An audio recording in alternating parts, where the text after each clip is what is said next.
Transition, the process of change from one condition to another. We are now at a new crossroad where change is evident once again. What does not serve us must transform us anew.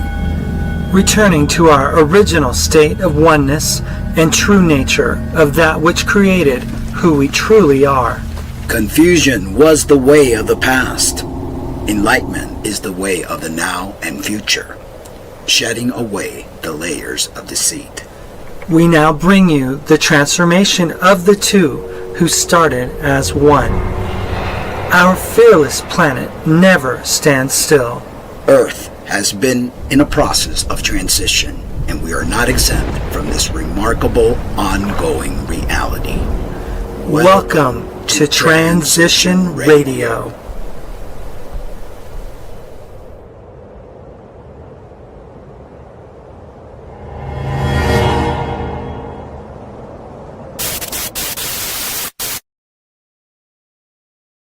Well, good evening and welcome to Transition Radio. My name is Mark. And I'm Lynna. This is a long-form conversation about power, belief, history, and the systems that shape how we live, often without our consent. Each episode, we've traced the deep stories beneath the headlines: empire and theology, schooling and control, surveillance and obedience, how they formed and why they still matter. We're not here to offer easy answers or quick fixes. God knows we can't do that. We're here to slow things down, to name what's actually usually hidden, and to make space for clearer seeing. If you're listening, it probably means you felt that something about the world you inherited doesn't quite add up. Well, just want to let you guys know that you're not alone. Let's begin. So this episode is part 4 of an 8-part investigation we're calling The Buried Empire. Across the series, we've been asking a question that sounds abstract at first, but gets very concrete very quickly. What happens when an older, more decentralized world doesn't collapse on its own, but it's deliberately overwritten, not just physically through demolition and burial, but narratively through education, language, and memory? Each episode is a different layer of that overwrite. In the first episode, we named the pattern and introduced the idea of the reset, not one single catastrophe, but as a managed process that unfolds over generations. In the second episode, we examined the physical layer, the mud, the buried structures, the architectural discontinuities that really don't fit the official timelines. And in the third one, we moved into the technical audit, looking at the lost power systems and how functioning infrastructure was reclassified as obsolete history. This episode moves us into the next layer, and in many ways, it's the most important one. Because if the hardware of an older world had to be enclosed and neutralized, then its meaning had to be rewritten as well. Power doesn't just need to control territory, it needs to control interpretation. And that kind of control doesn't begin with police or armies. It begins much earlier. This is episode 4 of The Buried Empire, titled The Curriculum of the Empire, How Literacy Became a Machine for Control. Tonight we're looking at how education itself becomes a technology, how alphabets, primers, children's books, innocent things, right? Yeah. And basic literacy can function as a kind of software update after a reset. Not to teach people how the world works, but rather to teach them what the world is allowed to be. We're going to talk about how inherited symbols lose their original meanings, how functional knowledge gets reframed as folklore, and how entire generations are taught to see the remains of an older system as quaint, decorative, or imaginary.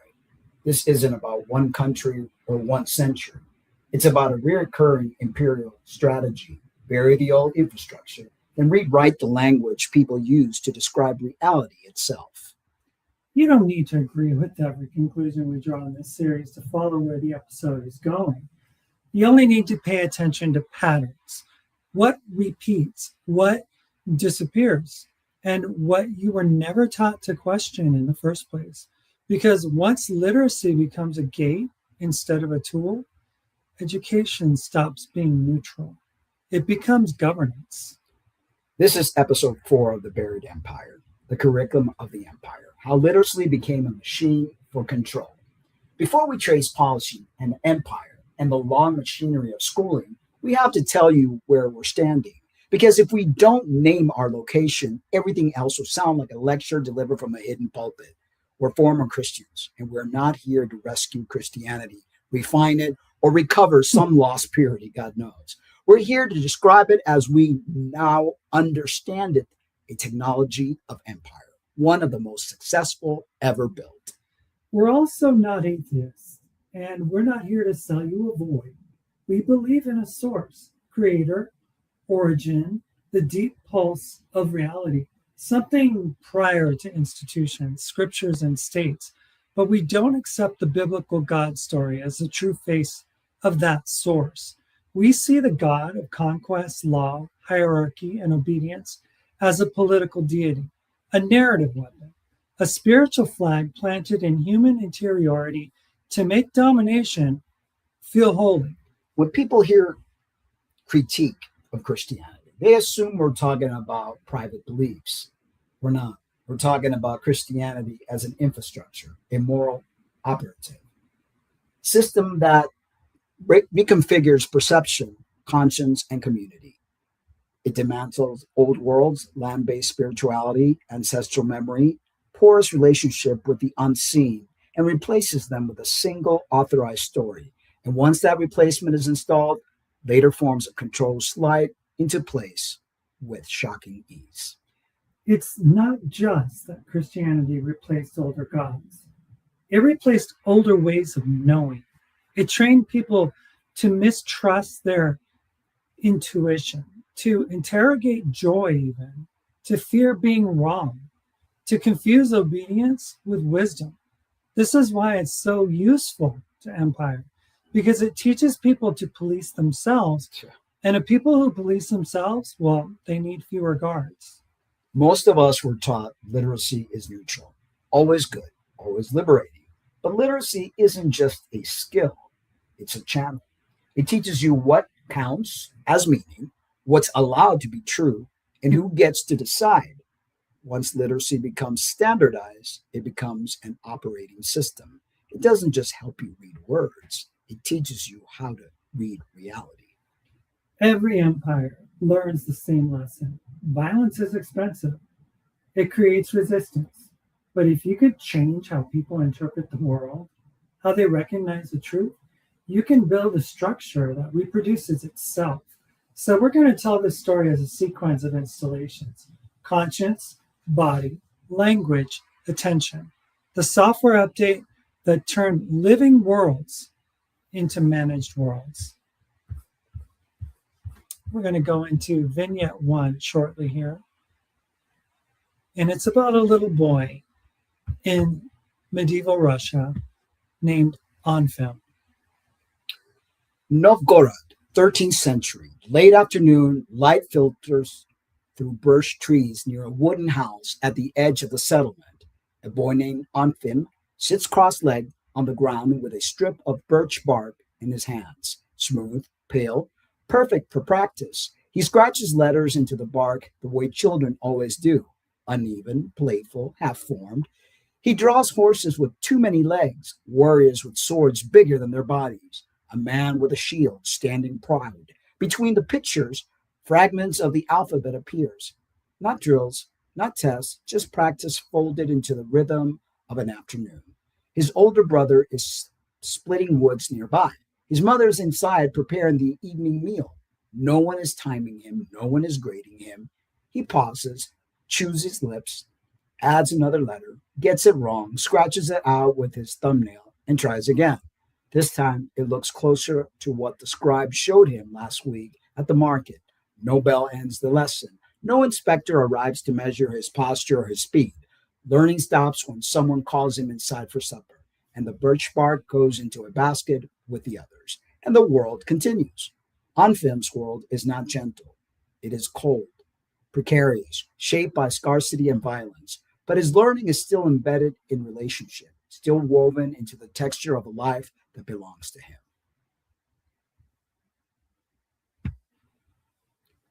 Anfim matters because his learning is embedded in relationship. Language is not separate from play, meaning it's not separated from life. That kind of literacy is uncontrollable. You can't mass produce it, you can't synchronize it, and that's why empires can't tolerate it. When literacy exists outside institutional control, it becomes a common, shared, varied, responsive to the local need. A child in one village might learn letters by carving them into bark. Another might learn through songs passed down by grandmothers. Another through the rhythm of trade, counting goods at market stalls. The method doesn't matter because the goal isn't standardization. The goal is participation in the life of the community. Literacy in that context, it doesn't create subjects, it creates members. But empire needs subjects, not members. It needs people who can be counted, ranked, mobilized, and directed from a distance. And for that, you need a different kind of literacy, one that doesn't emerge organically from the rhythms of place, but one that's designed, imposed, and monitored. You need literacy that separates the child from the land, from the elder, from the cycle of seasons, and binds them instead to an external authority that determines what counts as knowledge and who is allowed to possess it. This is the shift that we're tracing. Not literacy as such, but literacy as infrastructure. When learning becomes compulsory, when it's organized by age rather than readiness, when it's administered by strangers trained in distant institutions, when success is measured by tests that have nothing to do with the child's actual life, that's when literacy stops being a tool. It becomes a mechanism of control. The content being taught, well, it almost doesn't matter. What matters is the posture. Sit still, listen, repeat, wait for permission, accept correction, internalize the voice of the authority even when the authority isn't in the room. Christianity laid the groundwork for this by teaching people to distrust their own inner lives. If your thoughts could be sinful, if your desires were evidence of corruption, if peace itself had to be interrogated for signs of spiritual complacency, then you learned very early that you needed an external guide, scripture, clergy, doctrine, to tell you what was true. The Reformation didn't dismantle this, it intensified it. Now, every believer was expected to read scripture directly, but only in approved ways. Interpretation was still controlled, dissent was still heresy. What changed was scale. With printed Bibles in every household, millions of people could be synchronized to the same text, the same moral framework, the same categories of guilt and redemption. And we see now how they tell us what we saw, even though our eyes see something different in a video. They tell us and they create the narrative. This is as old as time. This is ancient. Yeah. Ancient propagandists. Yeah. And once that interior discipline was installed, the state, well, it didn't have to start from scratch. It inherited a population already trained to look outside themselves for authorization. Something like what's happening now with, I don't know, maybe 40% of the population already practiced in the art of self-scrutiny, already fluent in the language of inadequacy. And that's what Christianity teaches, that sense of being inadequate. All the state had to do was build the next layer. Schools that didn't just teach children to read, but taught them when to sit, when to speak, when to need nothing, when to perform. The bell replaced the church bell. The teacher replaced the priest. The report card replaced the confession. The logic, that was the same. You are always being observed. You are always being measured. And your value depends on how well you conform. And some people internalize this so much, just like the man that's sitting in our White House right now. Everything has to be about what he has accomplished, what he has done. He is better than everybody else. And that's probably came from his childhood or his father, probably instill that same behavior in him. By the time children raised in that system reach adulthood, complying feels like common sense. It doesn't feel like domination because it's been woven into the fabric of daily life since before memory. You don't rebel against the air you breathe, and that's the genius of this approach. Once the curriculum is installed, not just the lessons, but the entire structure of how knowledge is transmitted and who gets to authorize it, it reproduces it. Parents who were raised in that system send their children into it without question. Teachers who were trained in it teach the next generation the same way. And anyone who resists is marked not as a political dissenter, but as a failure, a problem, someone who couldn't keep up. Like what they're calling the people in Minneapolis right now. They are terrorists. They are enemies of the state. The guy, Lemon dude, that covered the event in the church, he's being pretty much burnt at the stake and blamed. I mean, because if you don't follow the rules, you're going to be punished. Yeah, but it's something that we grew up with without even knowing. Yeah, it's instilled. Like the system is like so ingrained. What disappears in this process is exactly what we saw in Opfin's world: the organic connection between learning and living. When a child learns by doing, by watching, by experimenting, by being welcomed into the work of the community, they develop a different relationship to knowledge. It's not something handed down from on high. It's something they participate in creating. They become their own creator, their own godlike being. They learn to trust their own observations, to ask questions that matter to them, to iterate and fail and try again, sin, right? Without the weight of judgment. That kind of learning produces people who are hard to govern from a distance because they haven't been trained to wait for instructions. So the state can't allow it, or rather, it allows it only in controlled doses. Progressive schools for the elite, Montessori classrooms for those who can afford them, homeschooling for those willing to navigate the legal barriers.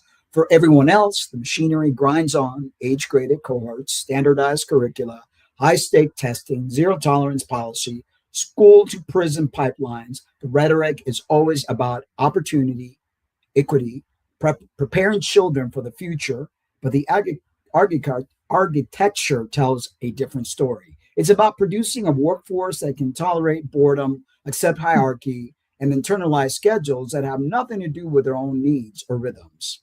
And that reminds me of something that you had a conversation with someone online that said that maybe, you should look towards the elites for your employment needs.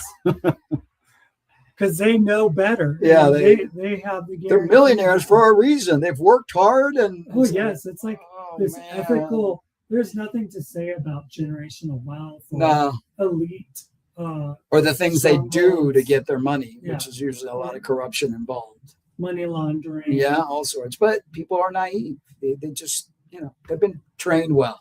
And it works, not perfectly, not for everyone, but well enough that the system perpetuates itself across generations, as we've seen, across continents even, across cultures that once had radically different approaches to learning. Today, whether you're in South Korea or Finland or Nigeria, we saw some images from a couple that we watched as they traveled Africa in their vehicle. And we saw these kids, the girls were dressed in their school uniform dresses and the boys are dressed in their school shorts and their button-down shirts. And it's no different than probably South Korea, or even the United States. The basic structure is recognizable. Rows of desks, a teacher at the front, curriculum determined elsewhere, children sorted by age and ability, and success defined by scores. The local details vary. The underlying logic doesn't. And that logic isn't about cultivating human potential. No, it's about manufacturing legibility, turning complex, unpredictable, relationally embedded young people into data points that can be tracked, compared, and managed by institutions that will never meet them. This is what we mean when we say literacy became a machine for control. Not that reading and writing are inherently oppressive, they're not, but that the way literacy has been organized, distributed, and weaponized over the past several centuries has served the interests of centralized power far more than it has served the flourishing of ordinary people. Unfim could read and write, and no one owned his learning. We can read and write, and our own learning has been enclosed, commodified, and turned into a sorting mechanism that determines who gets access to resources and who gets left behind. Before Prussia taught children to police their posture, the church taught them to police their thoughts. The technology was simple: a wooden box, a screen, a priest on the other side. But what happened inside that box wasn't just spiritual practice. It was training in self-surveillance. It was the installation of an interior inspector who never leaves. Confession didn't start as a private ritual. For most of the Christian history, sins were confessed publicly before the community. But in 1215, the Fourth Lateran Council made private confession mandatory, at least once a year, to a priest. Suddenly, every Christian had to narrate their inner life to an authority figure who had the power to grant or withhold absolution. Your salvation depended on how thoroughly you examined yourself, how honestly you reported, and how completely you submitted. Think about what this trains you to do. You have to inventory your thoughts. You have to categorize your desires. You have to decide which impulses are innocent and which are evidence of corruption. You have to learn the language that priest expects, the approved categories of sin, and translate your actual lived experience into those categories, even when they don't quite fit. And then you have to speak it all out loud to someone who is judging you, someone who holds spiritual power over you. This is surveillance disguised as care. The priest isn't there to punish you, not directly. He's there to guide you, to offer you a path back to grace. But the mechanism is the same as any interrogation. You confess, he evaluates, he determines the price of your forgiveness. And because it's framed as love, as the church caring for your soul, resistance feels like pride. Refusing to confess feels like spiritual failure. And somehow, the times that we are living in today does not reflect the teaching of Jesus. Absolutely. If there was a Jesus, and I think there have been many Jesuses throughout our lifetime, I think it's a consciousness. Well, they're throwing that consciousness out the window, but they're keeping the law. They're keeping the whole mandatory law-abiding punishment going to hell bit, but they're forgetting all the other parts. I literally remember reading when I was a Christian back in 2012 of a survey that the Barna Group had done about Christianity. And one of the categories was that Christianity, how many people think that it reflects the teachings of Jesus, and how many people believe that it reflects the teachings of the Pharisees. Mm-hmm. And there were so many more Pharisaical, similarities than there were of Jesus. And what people don't understand, that Jesus came to liberate us from these Pharisees, from these gods of the Bible, this genocidal, warring deity that they have been taught to worship. But they can't read the writing on the wall. They can't actually decipher what that book is telling them, because there's many times in the Bible where Jesus talks about how their father is the devil. He's a liar, and he's like a murderer from the start. He's talking about Yahweh, and people don't get that. So, and here's the brilliance. Once you've done this enough times, you stop needing the priest. The voice of examination becomes internalized. You start confessing to yourself. You start scanning your thoughts for sin before you even enter the booth. You develop what the church called a well-formed conscience, which really means a conscience that has learned to speak in the church's language, to see through the church's categories, to judge itself by the church's standards. This is why Christianity is such a useful preparation for later forms of control. By the time a child raised in this system encounters a Prussian schoolroom, or a colonial administrator, or a modern HR department, they've already spent years learning to narrate themselves to power. They've already internalized the logic. Your inner life is not private. It must be made legible to authority, and your value depends on how thoroughly you comply. The confessional also creates a record, not always written, but remembered. The priest knows what you've confessed. He knows your patterns, your reoccurring sins, your spiritual weak points. And in small communities, that knowledge is power. It shapes how he interacts with you outside the booth. It shapes what he preaches from the pulpit. It gives him leverage, not through explicit blackmail, but through the quiet intimacy of knowing what you've revealed when you were most vulnerable. And it's not just about sin either. Confession trains you to distrust joy. If something feels good, you have to ask, is this a temptation? Is this leading me away from God? Even peace becomes suspicious when the saints called spiritual consolation, quote unquote, had to be discerned, tested, examined, because the devil could disguise himself as an angel of light, and your own heart was deceitful above all things. Who could know it? So nothing inside you could be trusted without external validation. This is the opposite of the kind of learning we saw with Anfinn.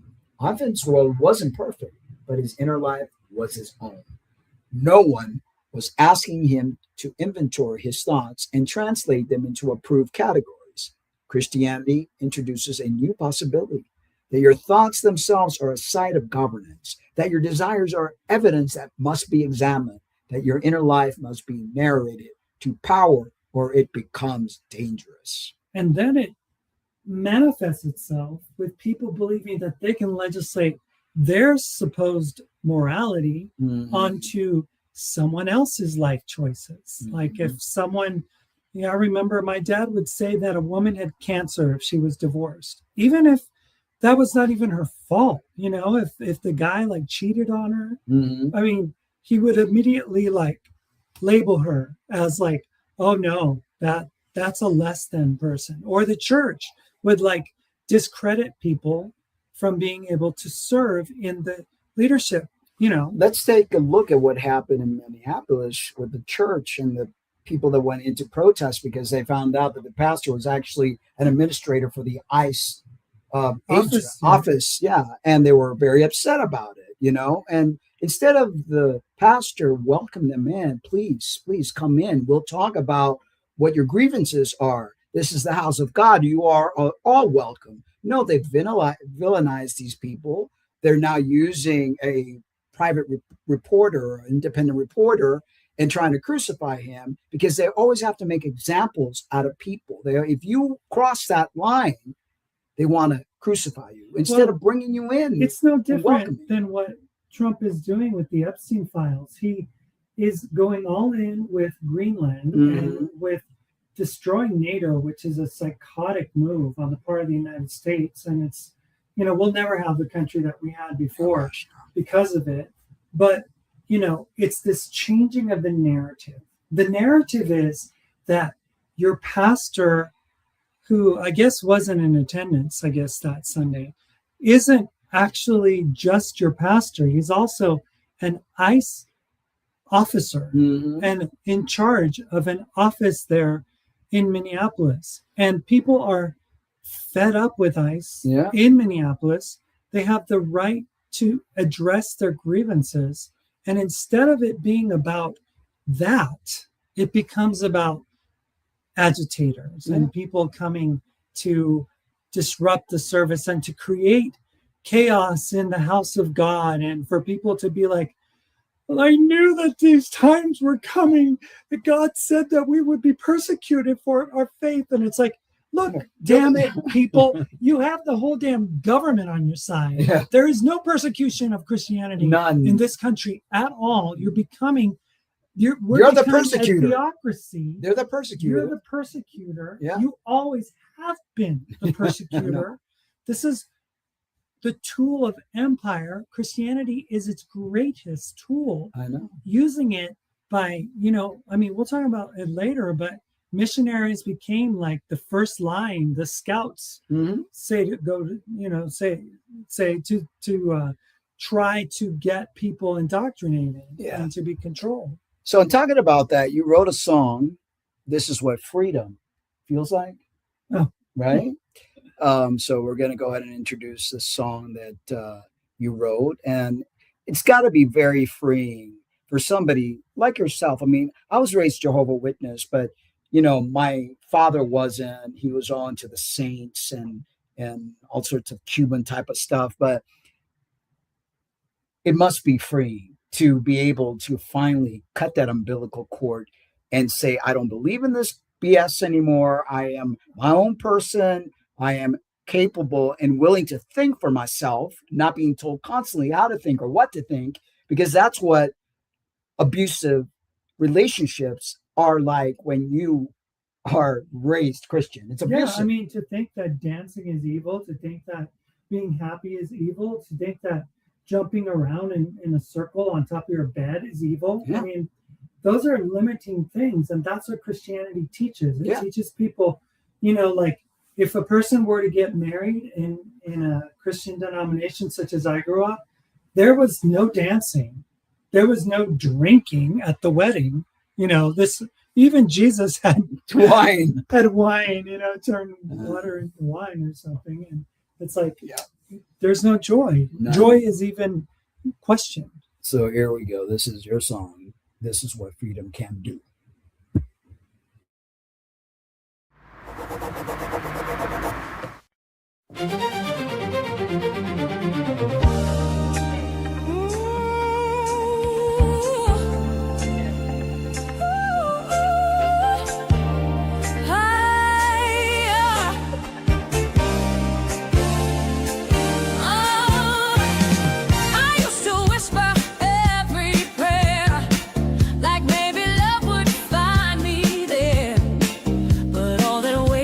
All that fear just faded.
Freedom looks good on you.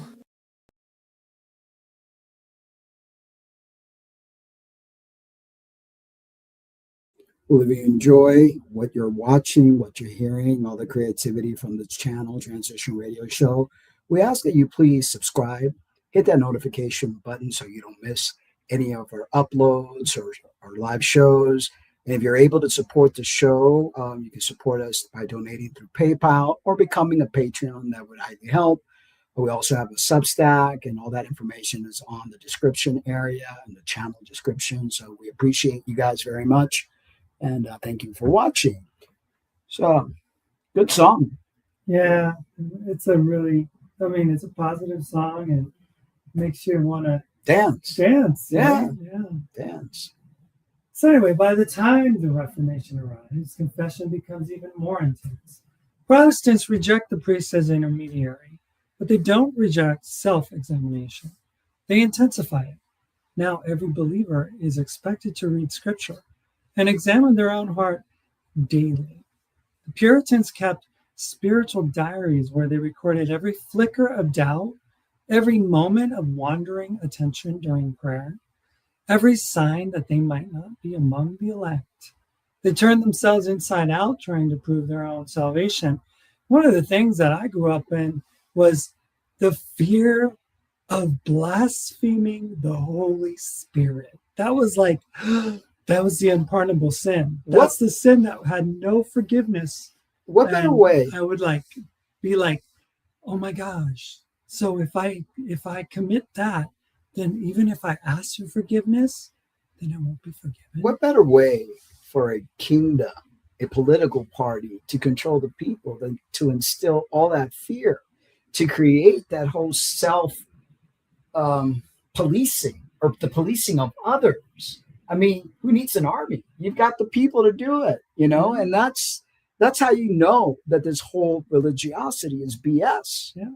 I mean, like you said, we're not atheists. We believe in something higher. Just not that. Not that God. Not that God of the Bible. Not that whole system. That's not the God of truth. It makes absolutely no sense. Yeah. How can you grow and evolve as a spirit being when you're constantly being tortured mentally, emotionally, and literally physically at times by these institutions? And this is what the Prussian state inherits: a population already trained to examine themselves, already fluent in the language of inadequacy, already practicing the art of confessing their failures to authorities. All the state has to do now is replace the priest with a teacher, replace sin with inefficiency, and replace absolution with a report card. The infrastructure is already there. The posture is already installed. So when we talk about Christianity as a technology of empire, this is part of what we mean. It's not just that the church supported kings or blessed wars. It's that it built carefully and systematically over centuries a method for making people governable from the inside.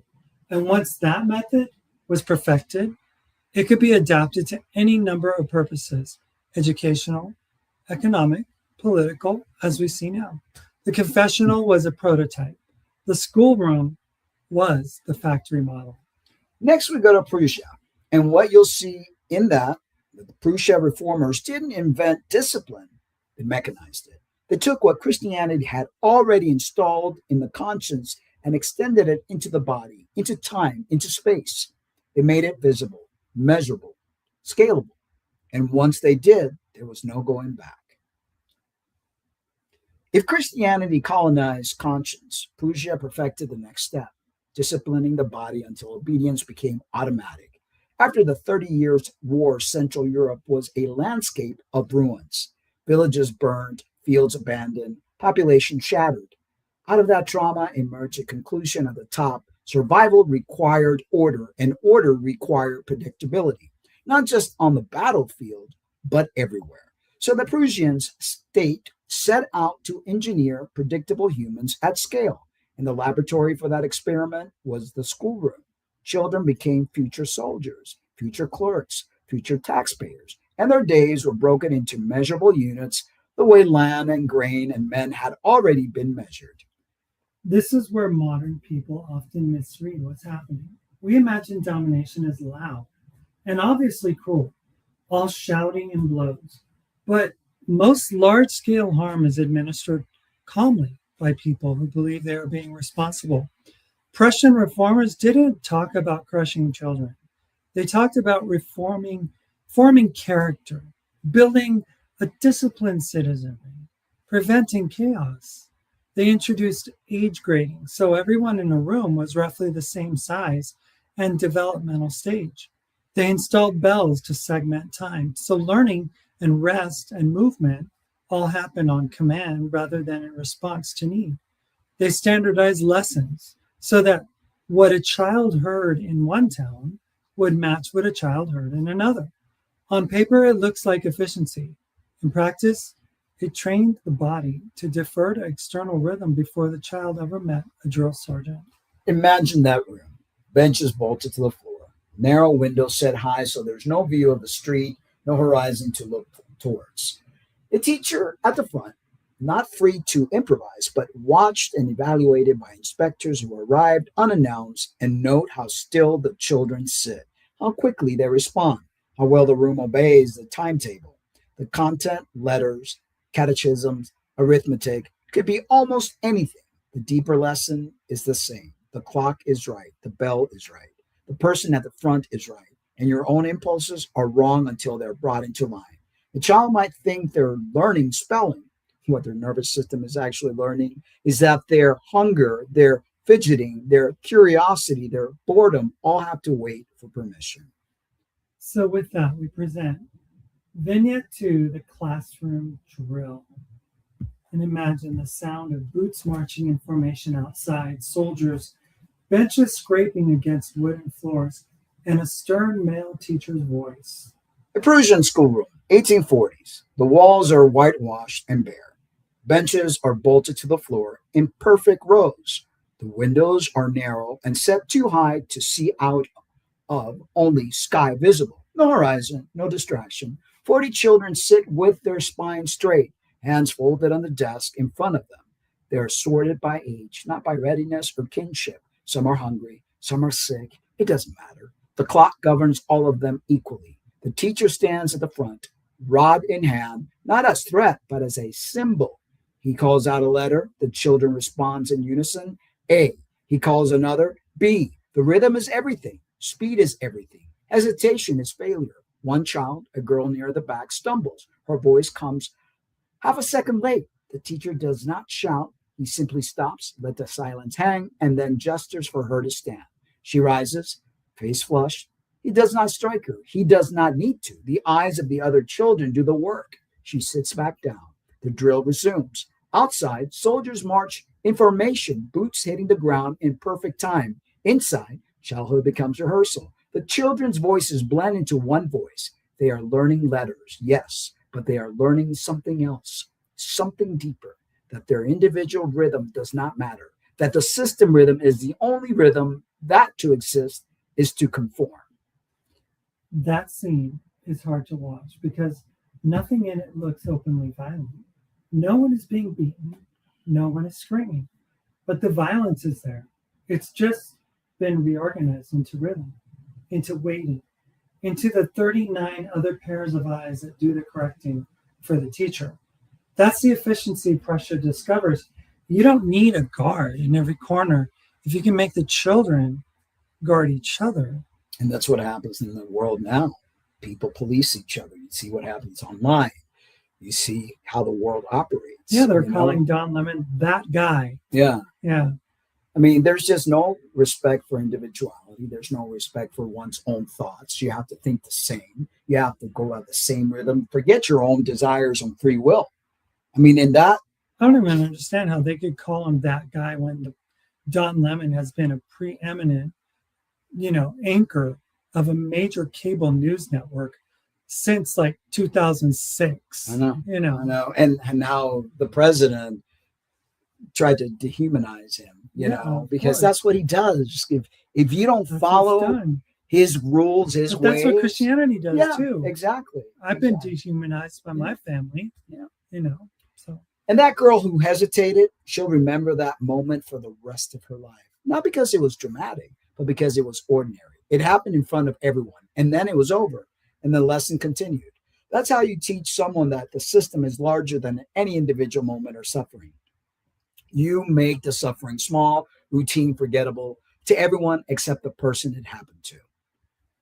The next vignette takes us deeper into that machinery because Prussia doesn't just rely on the teacher's authority.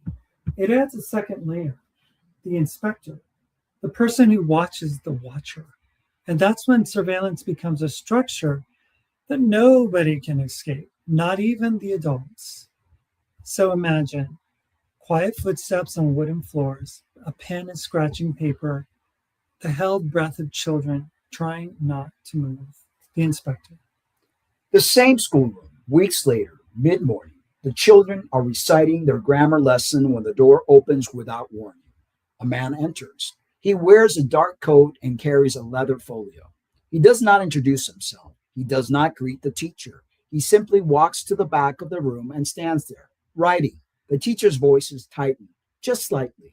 The children feel it. They sit straighter. They recite louder. They do not look back, but they know he is there. The inspector does not ask what the lesson means. He does not ask if the children understand. He does not care about understanding. He watches bodies. He watches timing. He watches compliance. He notes how many seconds between command and response, whether the children's hand remained folded, whether their eyes stayed forward, whether the girl who stumbled last time has corrected herself. He writes it all down in small, precise script. After 20 minutes, he closes his folio. He nods once to the teacher, a gesture that could mean approval or could mean warning. The children do not know which. Neither does the teacher. The inspector leaves. The door closes. The lesson continues, but the room does not relax because surveillance does not leave when he leaves. It remains as expectation. It has moved inside. So, what strikes me about that scene is how little the inspector has to do. He doesn't lecture. He doesn't demonstrate some better method. He just stands there and writes. And that's enough. His presence alone tightens every muscle in the room, and when he leaves, the tightness stays. That's the moment when external authority becomes internalized. The inspector doesn't need to be there anymore. It's already inside. And what these ICE agents are doing, literally setting examples on people, they're like creating fear. And that is the way this empire, this religious programming But has been set. Isn't that what they're doing with the former CNN anchor? Mm-hmm. They're saying, look, press, Mm-hmm. watch yourselves because we're going to come after you if you cross us. That And lady, we'll do it to anyone. that reporter whose house got raided because she had information, and it's like they're intimidating everybody and Yeah. anything that does not align with their motif. And the teacher is trapped too. He's being inspected just as much as the children are. He can't afford to be too kind, too flexible, too responsive to what a particular child might actually need. Because the inspector isn't measuring kindness. He's measuring uniformity.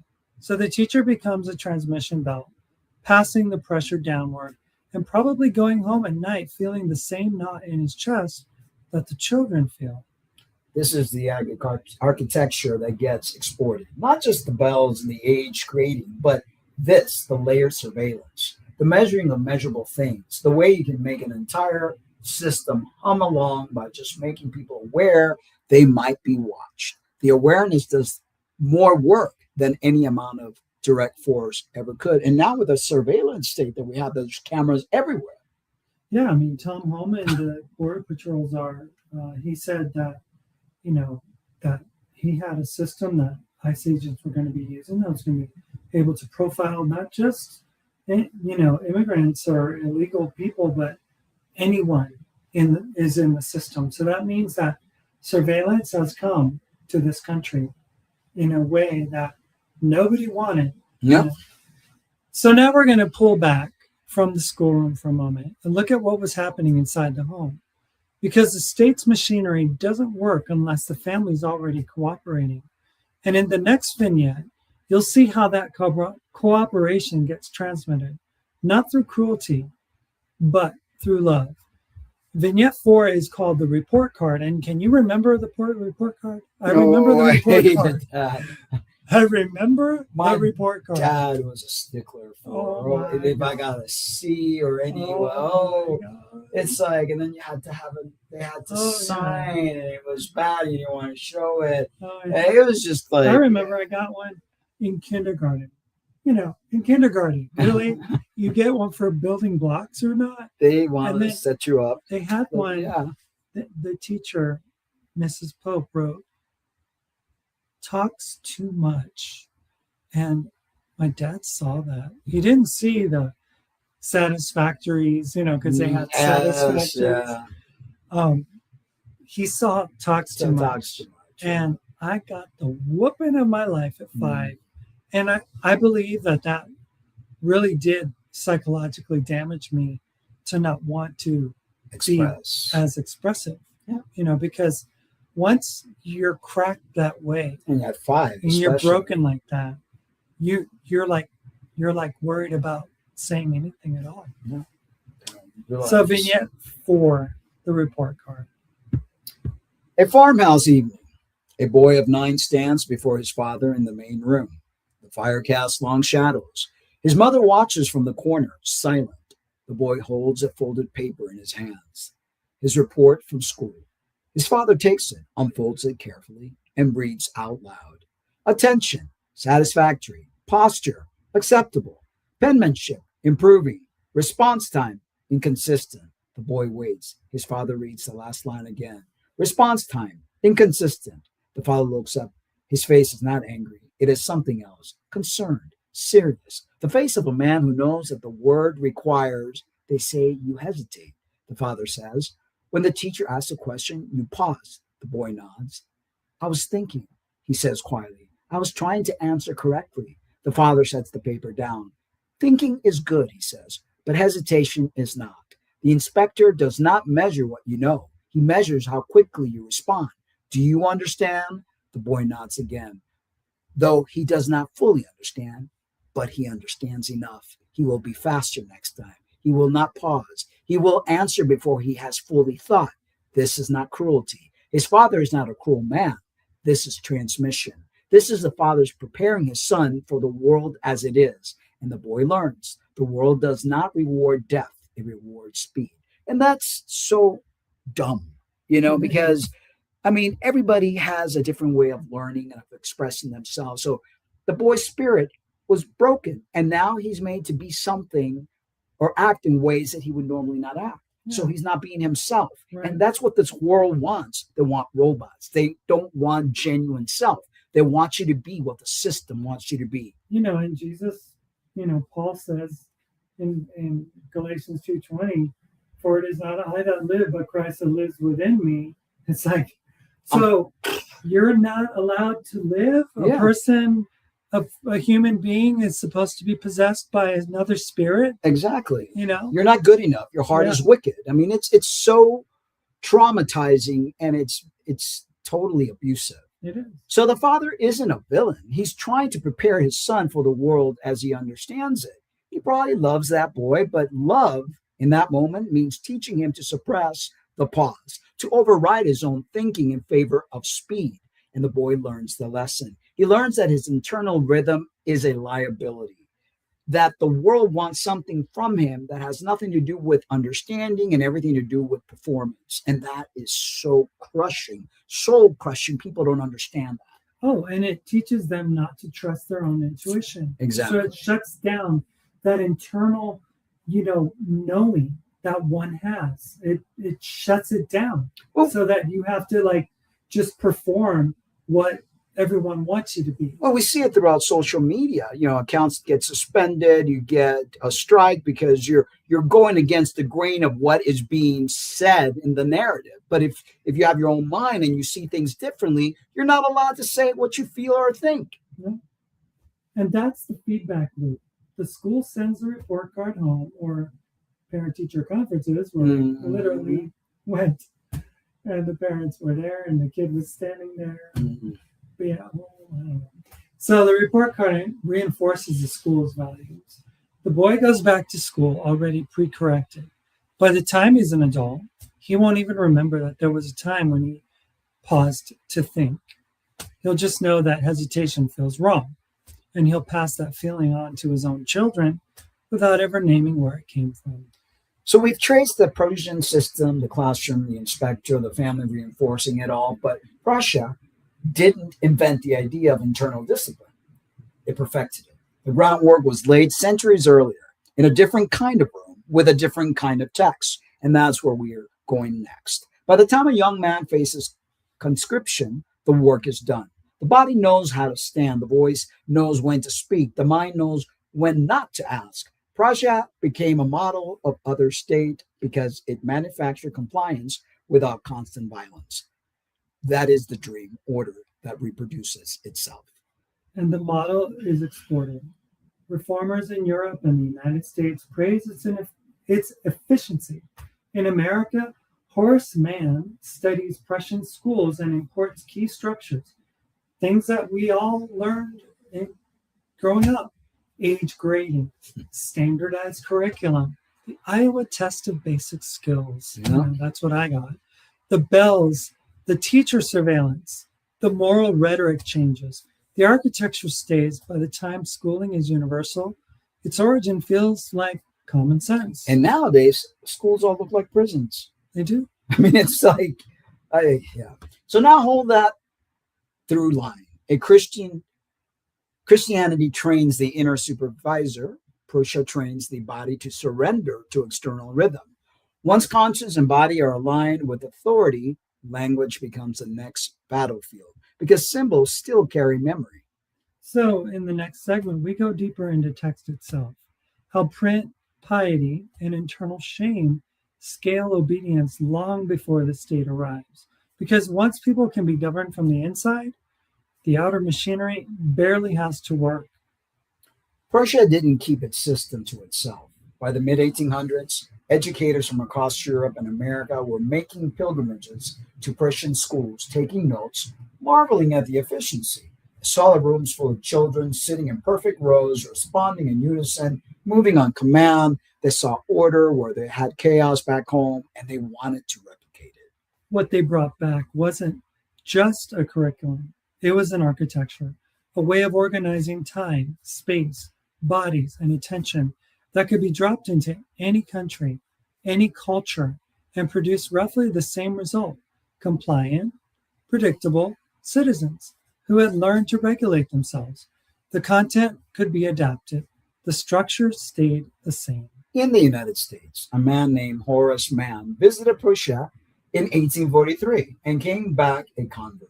He called Prussian schools the most perfect in the world. He admired the uniformity, the discipline, the fact that children from different backgrounds could be molded into a standardized product. Mann became the architect of the American public school system. He imported the Prussian model, wholesale age grading, standardized curriculum, teachers training colleges, mandatory attendance laws. The rhetoric was always about democracy and opportunity. Mann said public schools would be the great equalizer, giving every child a chance regardless of their family's wealth. And there's truth in that. Universal education did open doors for children who would have been excluded under earlier systems, but the doors opened into a room designed for control. The architecture wasn't neutral. It was designed to produce workers, soldiers, and citizens who could tolerate monotony, follow orders, and accept hierarchy as natural. In Britain, the story was slightly different. Britain had an empire to manage, and it needed administrators, clerks, soldiers, engineers who could be sent to India, Africa, the Caribbean, and run colonial bureaucracies. So British schools became sorting machines. The elite went to Eton and Harrow and Oxford, where they learned to lead. Everyone else went to board schools, where they learned to obey. Same basic structures, different outcomes depending on your class. And here's where it gets interesting, because Britain didn't just use this system at home. It exported it to the colonies as a tool of domination. In India, in Kenya, in Nigeria, colonial administrators built schools modeled on the British system, not to liberate the colonized, but to create a class of intermediaries who could help run the empire. These schools taught English, British history, British values. They taught children to see their own cultures as backward and European culture as advanced. They created what some scholars called a colonized mind. So I'm going to play the New World Order is here because I find, and we call it the New World Order, but I believe it's been the order that has been presented right before or after a reset, and yeah, we're seeing it right before our very eyes develop. So anyway, the New World Order is here. I wrote the song back in 2009, I think, or 2010, and refurbished it, remixed it using Suno. So here we go.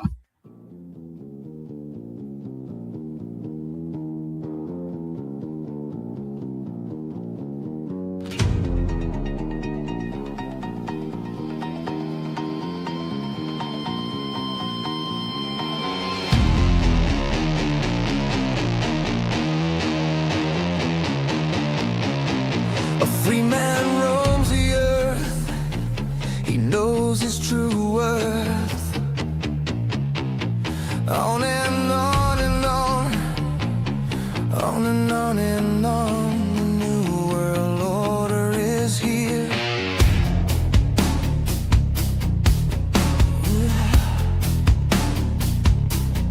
Automatic buying machines built to consume, made to deceive. Our masters taught us well. Listen to them and get sent to hell. On and on and on. On and on and on. The new world order is here. A free man once roamed this earth. He knew his worth. A free man once roamed the earth. He knew how much he was worth. On and on and on. The new world order is here.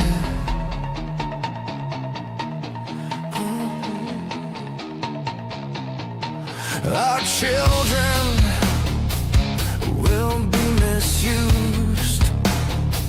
They won't have a say. They won't get to choose. They are victims of our mistakes, our laziness, and our corrupt ways. On and on and on. On and on and on. The new world order is here. A free man once roamed this earth. Unscathed, he knew his worth. A free man once roamed the earth. He knew how much he was worth. On and on and on. And on and on. The new world order is here. On and on and on. And on and on. The new world order is here.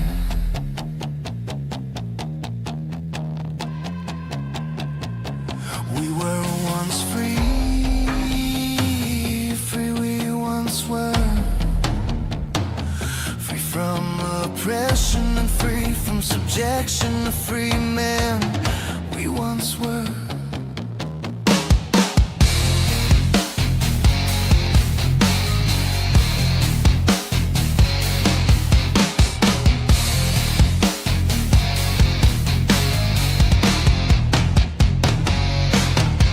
We knew how to live and knew how to love. We lived in harmony with the land. On and on and on and on.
Your soul she gave up for lies and worthless stuff. On and on and on and on. The new world order is here.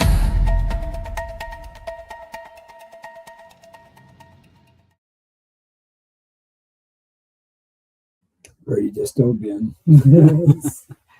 But, you know, the way things are, it's like what people thought was fiction might soon become reality. Yeah. Anyway, Japan offers a different case study. In the 1870s, after the Meiji Restoration, Japan faced a choice: adapt to Western power or be colonized by it.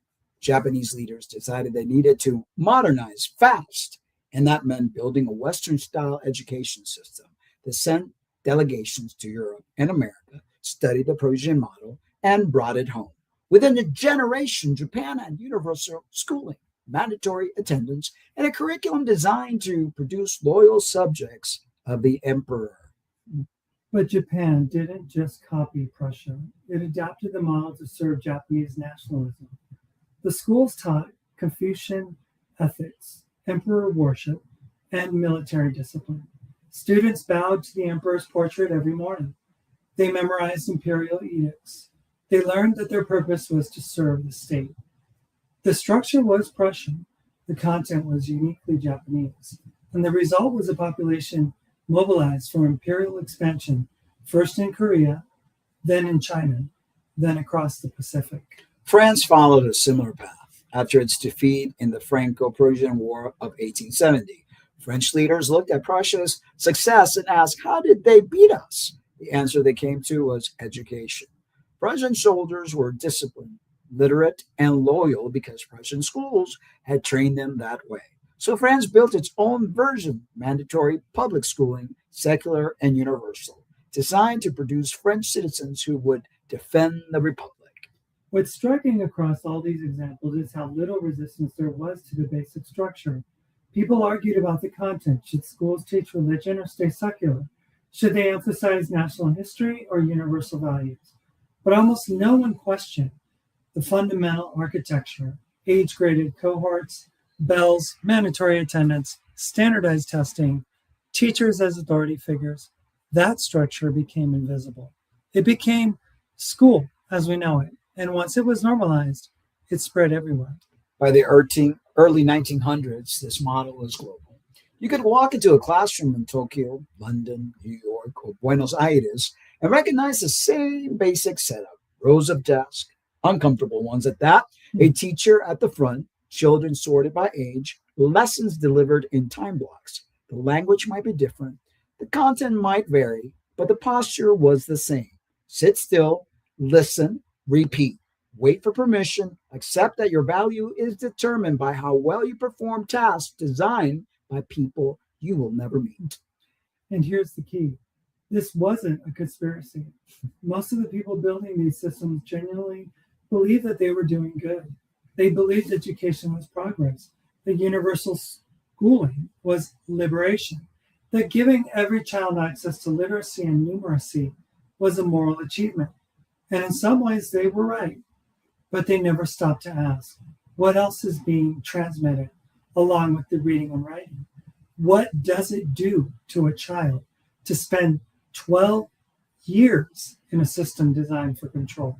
The answer is it makes them legible. It turns them into data points. It teaches them that their inner life, their curiosity, their rhythm, their questions matter less than their ability to conform. And once that lesson is learned, it doesn't go away. It becomes the baseline assumption about what it means to be educated, to be civilized, to be modern. And anyone who can't or won't conform gets labeled as a problem. As we're seeing today, you don't conform, you are a problem. You are a terrorist. You are all sorts of names they come up with. So by the time we get to the 20th century, the machinery is in place. Christianity installed the interior supervisor. Prussia mechanized the body. And now the model has been exported worldwide, adapted to local conditions, but always serving the same core function, producing populations that are predictable, measurable, and governable. What comes next is the refinement of that machinery through text, through print, through the weaponization of literacy itself. And that's where we're going now. Prussia disciplines bodies, but Christianity disciplines the interior world. Desire, conscience, self-trust. This is the quietest conquest. No uniforms are required when meaning itself has been rearranged.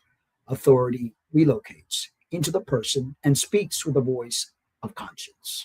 Christianity presents itself as love and salvation, but the mechanism is reframing. It redirects human knowing away from land and spirit and toward guilt and permission.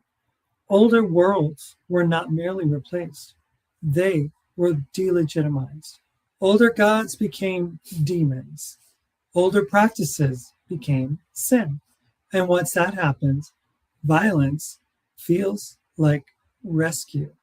Before textual supremacy, truth is relational, carried by story, rituals, elders, land cycles. Christianity relocates truth into a document. Text requires interpretation, and Christianity monopolizes interpretation through institutions. The individual may read, but the individual may not decide. That's where literacy becomes weaponized. Correct interpretation becomes moral virtue. Incorrect interpretation becomes spiritual failure.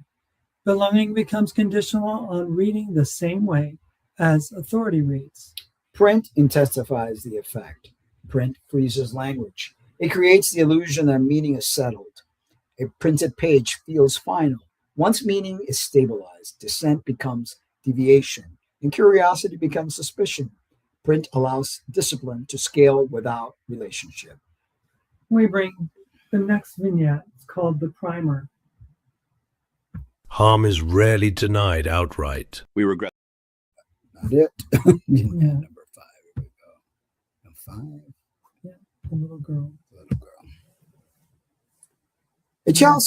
Oh, why? Mhm.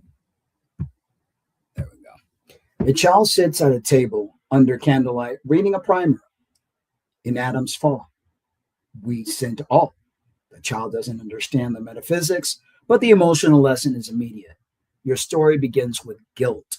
When the child asks why, the adult does not answer the question. The page must be finished. The body learns not to reach for meaning, only compliance. That is so wrong. Original sin is psychological infrastructure. It reframes the human condition as broken at the core, untrustworthy. If you can convince people their interior life is corrupt, they will accept external authority as safety. Domination disguises itself as care. And then they find the solution. Create the problem to then find the solution. The solution is let Jesus Christ be your Lord and Savior. This is internal surveillance. Desire becomes evidence against you. Joy becomes suspicious. Peace becomes something you have to interrogate. And because the surveillance happens inside, it feels voluntary. It feels like virtue. And we have the next vignette called Good Mercy.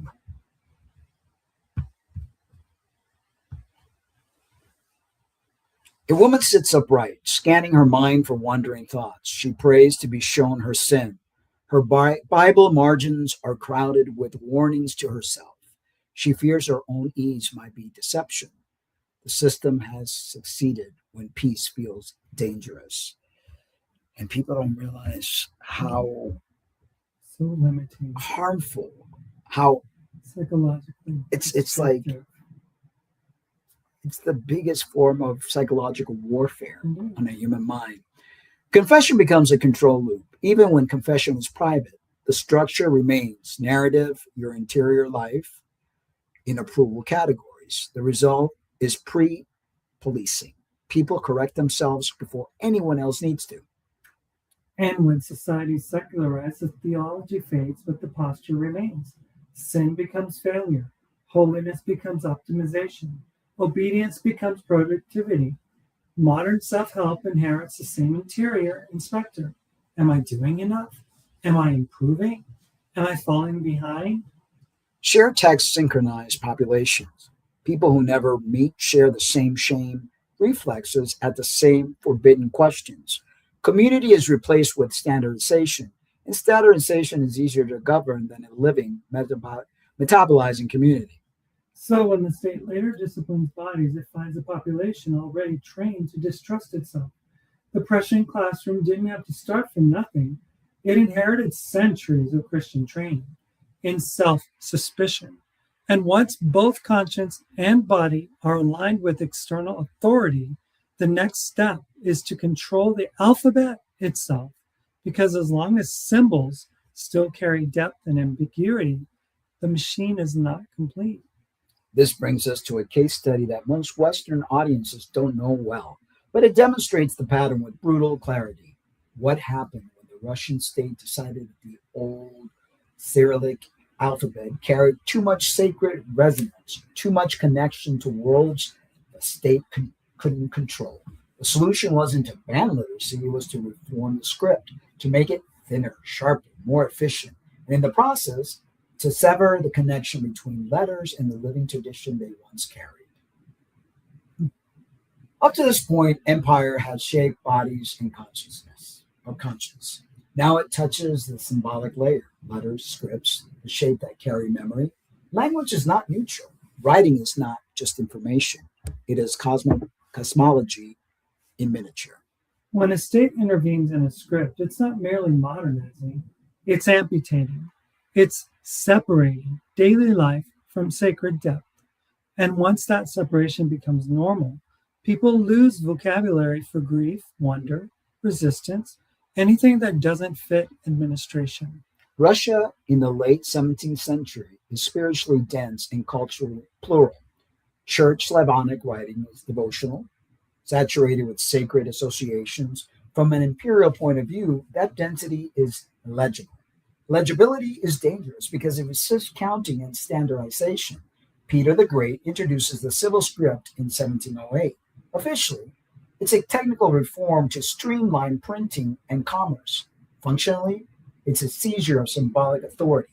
Letters are straightened, ecclesiastical forms are removed, ambiguity is reduced. The state partitions the sacred from the daily life, the living world relegated to rituals, while the state claims everything else. Printers hold two sheets side by side, the old church print, rounded and heavy, with centuries of devotion, and the new civil print, thin and efficient. The new letters don't carry anything beyond administration. The state replies that they carry exactly what they need to carry. Piece by piece, older meaning retreats into silence. The old believers resist, not through violence, but through memory. They insist that form matters, that symbols carry spirit, that altering letters alters reality itself. They are dangerous to empire because they refuse the premise that meaning belongs to administration. In hidden rooms, people continue reading the old forms. They know the risk, exile, prison, death. They read anyway because the letters are not just tools, they are a living connection. The state can't tolerate private faith. It cannot tolerate living symbols that point beyond its control. Once script reform succeeds, bureaucracy accelerates, education standardizes, language begins to move at the speed of command. Russia is not unique here. It's a case study. Modernity repeats this move everywhere. Flatten meaning, improve legibility, expand administration. But script reform is only one method. There's another far more brutal approach, one that didn't just reform letters, but used them as weapons of conquest. And that brings us from Russia to the papal decrees that authorize destruction of entire worlds. We need to stop here and name something that most of us were never taught, and that many people still refuse to see clearly. Christianity did not arrive in the Americas, Africa, Asia, and the Pacific as good news.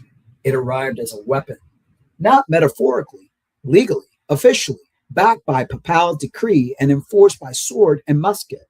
Before a single missionary smiled at a child or built a school or translated a gospel, the legal and theological groundwork had already been laid for the destruction of the entire world, and it was done in the name of God. In 1452, Pope Nicholas V issued a papal bull called Dum Diversas, that's a nice one. It authorized the King of Portugal to, quote, invade, search out, capture, vanquish, and subdue all Saracens and pagans whatsoever, and other enemies of Christ wheresoever placed, unquote, and to take their lands, property, and persons into perpetual slavery. In 1455, another bull, Romanus Pontifex, affirmed Portugal's right to claim all lands they discovered that were not inhabited by Christians. And in 1493, after Columbus returned from the so-called New World, Pope Alexander VI issued Inter Caetera, which drew a line down the Atlantic and gave Spain everything to the west, conveniently, and Portugal everything to the east, lands inhabited by millions of people who had lived there for thousands of years, including yours and my ancestry. Yeah. The Pope declared that these lands were available for Christian rulers to claim, and that the people living on them would be subjugated, their sovereignty erased, their right to their own land negated, because they were not Christian. I mean, it's like what is kind of taking place now, and this whole pushing the belief system come hell or high water, or else. I mean, nothing has changed. Yeah. It's the same thing. This wasn't theology in some abstract sense. Oh, and they pretend that they're the ones being persecuted. Yeah. This was law. This became the doctrine of discovery, the legal foundation that European powers used to justify the seizure of indigenous lands across the entire planet. And it didn't stay in the 15th century. It was cited in an 1823 U.S. Supreme Court ruling, Johnson's versus Mintosh, which stated that indigenous people had only rights of occupancy, not ownership, over their own lands. It was cited again in 2005 by Justice Ruth Bader Ginsburg in a case involving the Oneida Nation. The doctrine of discovery is still embedded in property law today. It's not ancient history. It's active legal infrastructure written by popes, enforced by empires, and maintained by modern courts. And let's not forget the fact that Justice Ruth Bader Ginsburg was a Democrat. So, yeah, and she fought for women's rights and all, but she was also supporting the doctrine of discovery hundreds of years after. That's what people need to understand, that both wings belong to the same bird. None of the parties are free from corruption and so forth and so on. And here's the mechanism. The papal bull said that if you were a Christian, you had a God-given right to take land from people who were not. If you were a Christian, you had divine authority to enslave, displace, or even kill non-Christians in order to save their souls and spread the faith. This wasn't a perversion of Christianity. This wasn't a few bad actors misusing scripture. This was official church doctrine, signed and sealed by the Pope, the man Catholics believe speaks with the authority of God on earth. The message was clear. Non-Christian peoples have no legitimate sovereignty. Their lands are empty in the eyes of God until Christians occupy them. Their cultures are demonic. Their spiritual practices are witchcraft. And therefore anything done to them, any violence, any theft, any erasure, any stealing, any lying, any cheating is not only justified, it's even holy. Once that framework is in place, the missionary becomes the advanced scout for conquest. The cross arrives before the sword, but it clears the way for the sword. Missionaries enter indigenous communities, learn the language, build trust, and then begin the work of conversion. Not just of belief, but of worldview. They teach that the ancestors are in hell, that the land is not sacred, that the old ways are sinful, that salvation requires rejecting everything that came before. And once a community begins to fracture along those lines, once some people convert and others resist, the colonial military has an opening. The converts become intermediaries. The resistors become targets. And the land, now divided, is easier to take. divide and they shall conquer. They've been doing this throughout history to all different cultures, especially the indigenous people, the people of the land. In 1513, Spanish conquistadors were given a document called El Requerimiento, the requirement. They were instructed to read it aloud to indigenous peoples before attacking them. The document explained in Spanish that, and they didn't understand Spanish, that God had given the Pope authority over the whole world, that the Pope had donated these lands to the Spanish crown, and that the indigenous people were now required to accept Christian rule and convert to Christianity. And if they refused, the document said, we shall forcefully enter into your country and shall make war against you and shall subject you to the yoke and obedience of the church and their highness. We shall take you and your wives and your children and shall make slaves of them. And we shall take away your goods and shall do you all the harm and damage that we can. How is it different on what we are seeing, what Trump did to Venezuela, what he took out their leader, and what he's planning to do to Canada, to Greenland, and to everything else, because it's in their DNA. Let that sit for a moment. They read this document in a language that people couldn't understand, and then use their refusal to comply as legal justification for enslavement and slaughter. This is what Christianity looked like in practice when it arrived in the Americas, not as an invitation, as an ultimatum, convert or die, submit or be enslaved. And it was framed as mercy. It was framed as offering salvation. The violence wasn't a failure of Christian teaching. It was the teaching enacted. And this pattern repeats itself everywhere. European empires go in Africa, in Asia, in the Pacific, in Australia. Missionaries arrive and the same process unfolds. Dismantle the indigenous spiritual framework, replace it with Christianity, teach shame about the old ways, create cultural rupture, and then move in with colonial administration while the society is destabilized.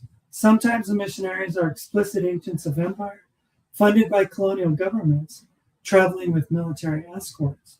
Other times they genuinely believe that they're saving souls, but the outcome is the same. Indigenous languages die, spiritual practices are criminalized, kinship structures are replaced with nuclear family models, land relationships, they're severed, and entire populations of people begin to forget who they were before the missionaries arrived. We're going to spend the next segment looking specifically at what this did to the children, how missionary schools and residential schools became factories for cultural genocides. But before we go there, we need to sit with this. Christianity, as it was exported to the colonized world, was not an option. It was not offered. It was imposed, often violently, always coercively, and always with the legal and theological backing of the most powerful institution in Europe. The idea that Christianity is a religion of peace that is spread through persuasion and love is a story told by the people who benefit from its spread. The people on the receiving end have a different story, and we need to listen to that story if we want to understand what Christianity actually is when it operates as an empire. We've traced the papal decree that authorized conquest. We've shown how the doctrine of discovery turned theology into property law. Now we need to look at the mechanism that made it all operational on the ground, the mission school. Because before governments built residential schools, missionaries built the prototype. And what they learned in those early experiments became the template for cultural genocide at scale. Mission schools appeared wherever Europeans colonized, Spanish missions in California and the Southwest, Jesuit schools in New France, Anglican and Methodist missions across Africa, Protestant schools in the Pacific Islands. The details vary, but the pattern was the same. Arrive in an indigenous community, build a church, build a school next to it, and begin the work of conversion, not just of belief, but of identity. The sales pitch to indigenous family was often practical. The missionaries would say, your children need to learn to read and write to survive in the changing world. We'll teach them skills, carpentry, sewing, farming techniques. We'll feed them, clothe them, prepare them for the future. And in communities facing starvation, disease, and violence from colonial encroachment, that pitch could sound like a lifeline. But once the children entered the mission school, the real curriculum began. They were separated from their families, sometimes living at the mission full time, sometimes just during school hours, but always removed from the context that had been teaching them who they were. They were forbidden to speak their languages. They were punished for practicing their spiritual traditions. They were taught that their parents were ignorant, that their ancestors were damned, that everything they had learned about before entering that building was worthless or evil. The missionaries weren't monsters. Most of them believed they were saving souls. They believed that the indigenous spiritual practices were literally devil worship, that indigenous children were in danger of eternal damnation, and that the only loving thing to do was to rip them away from their culture and rebuild them as Christians. The violence wasn't incidental to the mission. It was the mission. You cannot save someone from themselves gently. In California, the Spanish missions functioned as labor camps. Indigenous children and adults were forced to work the mission farms, building the mission buildings, produce goods that enriched the church and the Spanish crown. If they tried to leave, they were hunted down and punished. Thousands died from disease, overwork, and malnutrition. But the missions were celebrated as acts of charity, as the church bringing civilization to the wilderness. In Africa, mission schools became the training ground for colonial administration. The British, the French, the Belgians, they all used missions to produce a class of Africans who could serve as clerks, translators, and low-level administrators. These students learned European languages, European history, European manners. They learned to see their own culture as primitive, and many of them internalized that hierarchy so deeply that they became agents of colonization themselves, enforcing European rules on their own communities. And this has stuck through. I mean, I know that my mother does not welcome her Taino descent. My grandmother had Taino in her. She was all about the white. And, oh, we have family that are Polish, and everything emphasized the goodness of the white and the badness of the indigenous. Oh, yeah. You know, they pushed that in there, and I rebelled against that, totally. But here's the contradiction. The mission schools also produce resistance. Because once you teach people to read, you can't fully control what they read. Once you teach them European political philosophy, they start asking why Europeans get to rule over them. Some of the most effective anti-colonial leaders were mission-educated. People like Jomo Kenyatta in Kenya, Nelson Mandela in South Africa, who took the tools the colonizers gave them and turned them into weapons of liberation. The missionaries hated this. They had assumed that the Christian education would produce grateful, obedient converts. Instead, it often produced critics who could articulate exactly why colonialism was unchristian, why the doctrine of discovery was a betrayal of the gospel, why the mission themselves were built on theft and violence. The system contained the seed of its own critique, but that didn't stop it from doing immense damage in the meantime. By the late 1800s, colonial governments saw what the missions had accomplished and decided to scale it up. In Canada, the government partnered with the Catholic and Anglican churches to build the residential school system. In the United States, the government funded Christian boarding schools, gave them legal authority to take Indigenous children by force. In Australia, the government empowered missions to remove Aboriginal children from their families under the guise of protection and welfare. What had been a missionary project became state policy. The churches provided the moral justification and the administrative infrastructure. The state provided the funding and the legal power. Together, they built a system designed to erase Indigenous peoples as distinct cultures while maintaining them as a labor force. The phrase, kill the Indian, save the man, wasn't just rhetoric. It was policy. And it was built on foundation laid by mission schools decades earlier. The mission school model also taught colonial powers an important lesson. You don't need to just kill everyone to destroy a culture. You just need to take the children. If you can interrupt the transmission of language, spiritual practice, and kinship knowledge for even one generation, the damage is almost irreparable. Elders die, languages fade, ceremonies are forgotten, and the children grow up disconnected from the knowledge that would have anchored them. This is why the mission school sits at the center of the story. It's the hinge between theological authorization and bureaucratic implementation. The Papal bulls said indigenous peoples could be conquered. The mission schools showed how to do it without constant military force. And the residential schools, residential schools that came later, just industrialized the process. Today, many churches have apologized for their role in residential schools. The Pope has apologized. Denominations have issued statements of regret. But apologies without reparations are just words. The land is still occupied. The wealth extracted from indigenous labor and resources still sits in church coffers and government treaties under the Vatican. The legal structures built on the doctrine of discovery are still in force, and the intergenerational trauma is still unfolding in communities that are trying to rebuild what was taken from them. So when we move into the next segment and talk about residential schools in detail, understand that we're not talking about aberration. We're talking about the logical conclusion of a system that began with papal decrees, was refined in mission schools, and then scaled up to industrial proportions. The residential school was the mission school's final form, and what happened there was not an accident. It was a system working exactly as designed.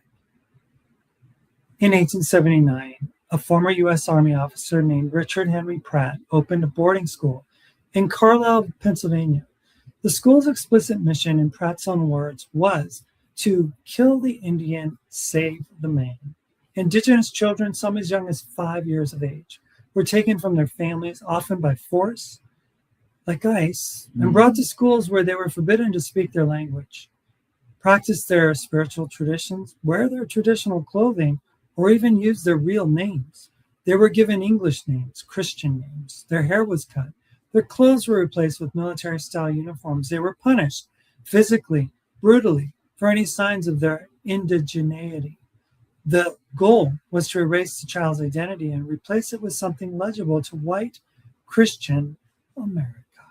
This wasn't unique to the United States. Canada, Australia, New Zealand, every settler colonial nation built similar systems. In Canada, the residential school system ran for over a century, from the 1880s to the 1990s. More than 150,000 Indigenous children were forced to attend these schools, most of which were run by Catholic and Protestant churches. The Truth and Reconciliation Commission of Canada concluded that this was cultural genocide, a deliberate, systematic attempt to destroy Indigenous cultures and language so that the Indigenous people would cease to exist as distinct people.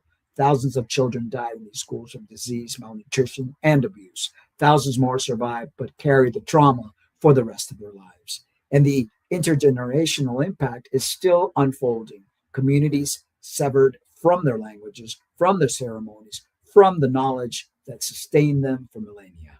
The schools were often underfunded, overcrowded, and disease-ridden. Children were worked as unpaid labor. They were sexually abused by priests and staff, and when they reported it, they were punished or ignored. The quality of education was deliberately substandard. These children were not being prepared for college or leadership. They were being trained for manual labor and domestic service. But the core curriculum wasn't carpentry or sewing. It was shame. Shame about your family, shame about your language, shame about your body, shame about your ancestors. The lesson taught every day in 100 small ways was, you are broken, and only by rejecting everything you come from can you be saved. And here's the continuity, the same theology that authorized the papal bulls that said non-Christians are less than fully human, that their ways are demonic, that their lands are forfeit, is a theology that justified residential schools. Missionaries genuinely believed they were rescuing these children. They believed that indigenous spiritual practices were devil worship, that indigenous languages carry contamination, that the only way to save a child's soul was to rip them away from their family and their community and reconstruct them as Christians. The violence wasn't incidental, it was the method. You cannot kill the Indian gently. You cannot erase a people's identity with kindness. It requires force. And the force was applied in the name of Jesus Christ. And to this day, it still happens. There's this guy on Substack that he identifies as a missionary, and the same BS telling me that I'm serving the devil, but I could repent and I could be saved, and I send them to you know where. Colonizers. I know. In many of these schools, children were leased out to white families as indentured servants. They worked white people's farms, cleaned white people's houses, raised white people's children for no pay with no choice. If they tried to run away, they were hunted down and punished. If they spoke their language, they were beaten. If they resisted, they were isolated, starved, or subjected to psychological torture. And all this was legal. It was policy. It was funded by governments and administered by churches, the same churches that today ask for reconciliation without reparations, that apologize without returning land, that say deport now, that acknowledge harm without dismantling the systems that continue to benefit from that harm. That if you go into their church, find it to be offensive after they've done the most horrible things throughout the world into the people. Oh, but ICE can go and rip kids out of their church services. The intergenerational trauma from this is profound and ongoing. When you take a generation of children and teach them that their parents are worthless, that their culture is evil, that their language is primitive, those children grow up unable to parent their own children in a healthy way. They grow up disconnected from the knowledge system that would have taught them how to live on their land, how to organize their communities, how to pass on identity. The result is communities fractured by addiction, by violence, by despair. And then those same communities are blamed for their dysfunction, as if it appeared out of nowhere, as if it had nothing to do with what was done to them in the name of God. And it's not just historical. In the United States, indigenous children are still removed from their families at rates far higher than any other group, placed in foster care, placed with non-indigenous families, severed from their communities. So many Christians believe that they were doing God's work by rescuing the Haitian children, ripped away from their families. In Canada, clean drinking water is still not available on many reserves. In Australia, the stolen generations, indigenous children taken from their families as late as the 1970s are still alive, still fighting for recognition and justice. The colonial project did not end. It adapted. The overt residential schools closed, but the systems they fed into, child welfare, criminal justice, underfunded education, environmental destruction on indigenous lands, are still running. The machinery is still operational. It just doesn't call itself missionary work anymore. So when we say Christianity operated as a Trojan horse, this is what we mean. It entered indigenous communities wrapped in the language of love, salvation, care for the souls. And once it was inside, it metastasized into legal systems, school systems, family separations, land theft, and cultural annihilations. The missionaries may have believed they were doing good. Many of them probably did, but beliefs doesn't change the outcome. Millions of people lost their languages, lost their land, lost their children, lost their connection to thousands of years of continuous lineage, knowledge, and relationship with the land. And all of that loss was authorized, funded, and celebrated by Christian institutions. And still is today. Today, many indigenous communities are working to revive their languages, to reclaim their ceremonies, to reconnect with what was nearly destroyed. But that work is happening in the shadow of immense loss. There are languages that will never be spoken again because the last fluent speakers died in residential schools. There are ceremonies that will never be fully recovered because the knowledge keepers were punished into silence. There are children who will never know their own family's stories because those stories were beaten out of their grandparents. That is the cost of the missionary project. That is the cost of Christianity as empire. And we need to name this clearly. This was not a deviation from Christianity. This was Christianity doing what it was designed to do. It centralized authority in a single text and a single institution. It declared all other ways of knowing to be false, demonic, and worthless. It created a binary, saved or damned, civilized or savage, human or subhuman. And once that binary was in place, everything that followed, the land theft, the slavery, the genocide, the schools, was not only possible, it was theological. It was mission work. It was bringing light to darkness. It was saving souls. And anyone who resisted could be framed as resisting God. And in the next segment, we're going to return to the classroom and trace how this same colonial logic gets embedded in post-colonial education systems. How the machinery built by empires continues to run long after the empires fall. But before we move forward, we have to sit with what we've just laid out. Christianity, when it moved through the world, Christians, as an imperial force, destroyed thousands, if not millions, of lives and thousands of years of human culture, knowledge and lineage. It did not preserve, it didn't protect, it annihilated. And it did so with papal blessing, legal authorization, and the sincere belief that it was doing the work of God. We cannot face that. Christian, we cannot understand the world we live in now. When empires officially fall, the machinery doesn't stop. It adapts. Colonial administration hands over the government buildings, but they leave the curriculum in place. They train a local elite to run the schools exactly as the colonizers did, and then they leave, confident that the work will continue without them. This is what happened across Africa, Asia, and Pacific in the mid-20th century. Independence arrived with flags and speeches and genuine hope. But the schools, the ones that had been built to produce clerks and servants for the colonial state, remained largely unchanged. Same textbooks, same exams, same hierarchy, same understanding of what counts as knowledge and who gets to authorize it. The faces at the front of the classroom changed, but the structure didn't. In Kenya, after independence in 1963, the British withdrew, but the education system they left behind was still designed to sort children into a narrow pipeline. Those who would pass exams and enter the civil service, and everyone else. The curriculum was still European-centered, children learning about rivers in England while knowing little about their own land. The language of instruction was still English, not Kikuyu or Swahili or any of the dozens of other languages spoken at home. And the exams are still high stakes, still traumatic, still the primary mechanism for determining a child's future. The same pattern repeated across the continent, Nigeria, Ghana, Tanzania. Independence governments kept the colonial school model because they needed administrators, and the fastest way to produce administrators was to use a system that was already in place. The problem wasn't that the system had never been designed to serve the population. It had been designed to serve the empire. And when you inherit a system built for empire, try to use it for something else, the original purpose keeps leaking through. What does that look like on the ground? It looks like children in Lagos sitting in overcrowded classrooms, memorizing facts for exams that will determine whether they can continue their education or not.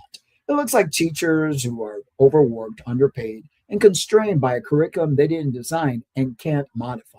It looks like parents who know the system is broken, but also know it's the only pathway to economic mobility, so they push their children through it anyway. It looks like entire generations trained to see their own cultures, languages, and knowledge system as inferior to European ones, not because anyone is explicitly teaching that anymore, but because the structure itself encodes that hierarchy. And when post-colonial governments try to reform education, they face immense pressure from international development agencies, from colonial-era universities that still set the standards, from economic systems that reward European-style credentials. The World Bank and the International Monetary Fund offer loans for education, but the loans come with conditions: standardize the curriculum, increase testing, make the system legible to international metrics. The language is always about improvement, equity, global competitiveness, but the effect is to lock countries into a model that was never designed for their flourishing. So the machinery keeps running, not because people are evil, not because there's a conspiracy, but because the system has inertia, because it's embedded in economic structures, because millions of people's livelihood depends on it, and because dismantling it would require a level of coordinated reimagining that feels impossible when you're just trying to survive. We want to be clear. There are educators, parents, communities all over the world who are resisting this, who are building alternative schools, who are teaching indigenous languages, who are centering local knowledge and oral traditions, who are saying we don't have to do it the way the colonizers did. But those efforts are fragile, underfunded, and constantly under threat from systems that reward compliance and punish deviation. And it's not just in formerly colonized countries. The same machinery is running in the United States, in Europe, everywhere. The details differ, but the logic is the same. Childhood is a resource to be managed. Attention is a commodity to be captured. And education is a sorting mechanism that determines who gets access to resources and who doesn't. The language of opportunity disguises functions of control.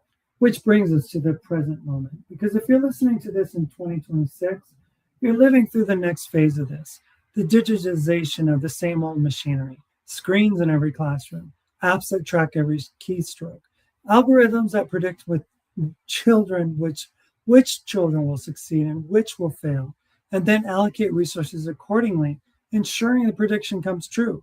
The promise is always personalization, efficiency, equity. The reality is surveillance at a scale that would have made the Prussian inspector weep with envy. We're not opposed to technology. We're opposed to the use of technology to extend and deepen systems of control that are always about making human beings legible to institutions that don't care about them. When a child's attention is tracked second by second, when their learning is reduced to data points, when their future is shaped by algorithms, they'll never see that's not education. That's engineering. And what's being engineered is compliance. So what do? That's the question people ask, and it's a fair question. But we don't have a 10-point plan. We don't have a policy proposal. What we have is an invitation. Start noticing. Notice when you're being asked to comply with something that doesn't serve you. Notice when your child is being measured in ways that flatten them into a score. Notice when the language is about opportunity, but the structure is about control. And then, as much as you're able, practice refusal. Refusal doesn't have to be dramatic. It can be quiet. It can be saying no to the extra test prep. It can be letting your kids take a mental health day, even though the school counts it as an unexcused absence. It can be choosing not to install the app that tracks their screen time and reports it to you in real time. It can be asking, what does this serve? Who benefits from it? And is this making my child more human or less? We also practice repair with our own children, with younger people in our lives, with each other. Repair means saying, I was trained to respond this way, and I want to pass that training on to you. It means apologizing when we catch ourselves policing someone else's joy or curiosity because we were taught that those things are dangerous.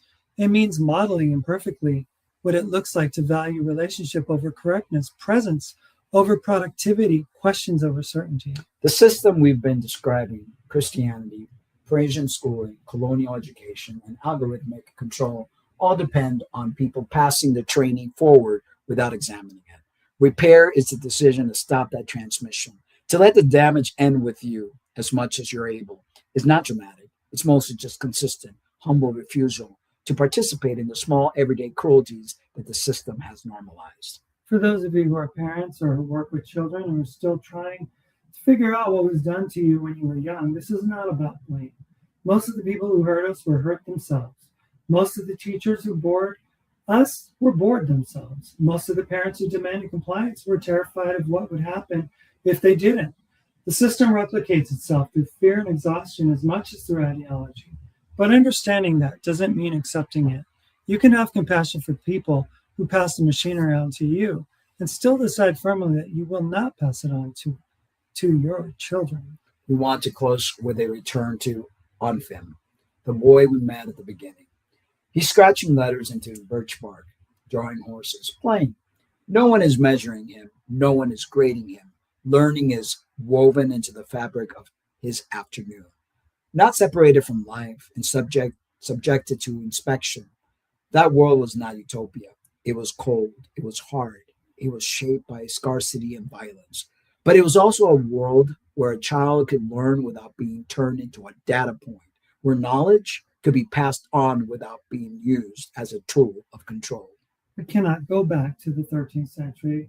We would not want to, but we can remember that the way we do things now, the bells, the grades, surveillance, constant measurement, is not the only way humans have ever organized learning. It is not inevitable. It's not natural. It's a choice that was made, and it can be unmade. The curriculum of empire will keep running. It has too much invested, too much infrastructure, too many people who benefit from keeping it in place. But it's not the only curriculum. There's another one, written not in textbooks or in algorithms, but in the way a child's eyes light up when they figure something out for themselves, in the way a conversation deepens when no one is performing, in the way your body softens when you are with people who do not need you to be anything other than who or what you are. That curriculum has no institutional backing. It's fragile. Depends entirely on ordinary people choosing it, protecting it, passing it on. But it is real.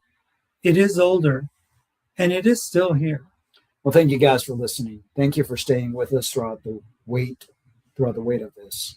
If you made it through the end, that means something in you was ready to hear it. Trust that. Trust the part of you that recognizes the pattern we've been tracing. Trust the discomfort you feel when systems demand your compliance. Trust the longing you feel for something more spacious, more true. That longing is not naive. It is nostalgia. It is not nostalgia. It is the part of you that knows deeply that you were not born to be managed. You were born to be whole. And that knowledge, however buried, however faint, is enough to begin with. Now, there's a lot, to think about, and a lot to think about what is going on right now in our world. That same teaching, that same suppression, that same guilting is being used on us today. The same bullying tactic is coming from our own White House. Oh, yeah. And people need to realize what is happening, what is going on, Yeah, because this system has been embedded into our DNA for hundreds of years now. It's part of Western society. It's part of what has made capitalism. Yeah. Right? And how people, I had several arguments today, how people think that being successful means making a lot of money and buying a lot of stuff. And it's like, do you not realize that you're just a slave?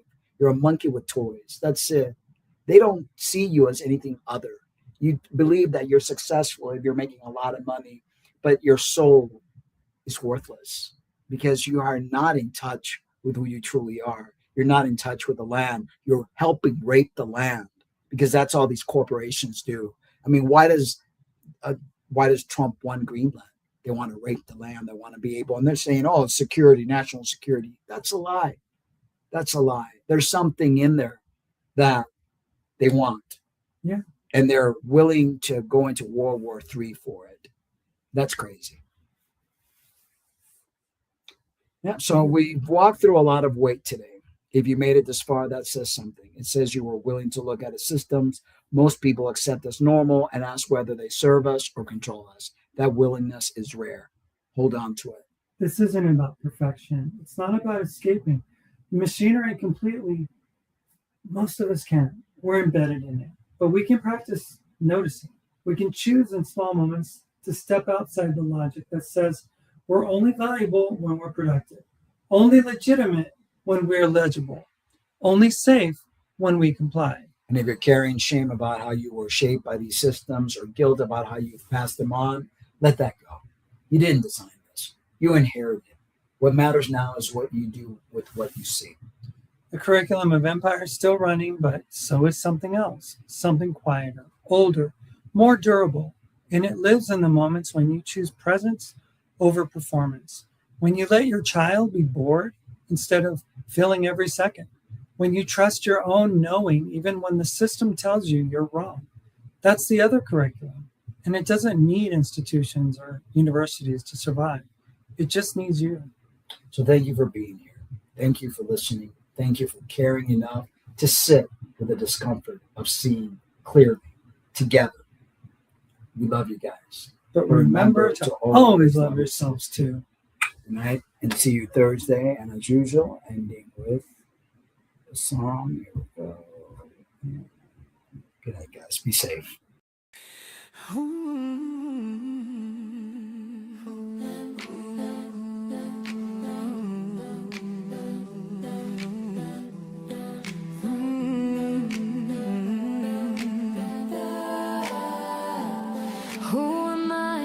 Soul destined to suffer so.